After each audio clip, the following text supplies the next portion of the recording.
आडंबर, अराजकता, अहंकार और दिल्ली पर छाई आपदा की हार हुई।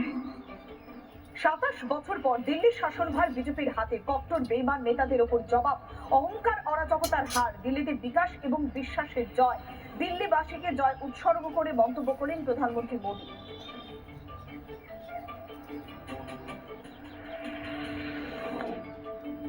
गलती केजरीवाल की क्या थी, अरविंद की? ये शराब की दुकान निकालना और आपका घोटाला मुख्यमंत्री बोलकर शराब के दुकान निकालना, बोर्ड शराब का लाइसेंस देना, ये गलत था। আবগারি দুর্নীতি কাল হয়েছে অরবিন্দ কেজরিওয়ালের একসময় শীর্ষের সমালোচনায় সমাজকর্মী আন্না হাজারে। মুখ্যমন্ত্রীর পদে বসে দুর্নীতি মানুষ মেনে নেয়নি। রিপাবলিক নেটওয়ার্কের এডিটর ইন চিফ অর্ণব গোস্বামীকে সাক্ষাৎকারে বলেন প্রবীণ সমাজকর্মী।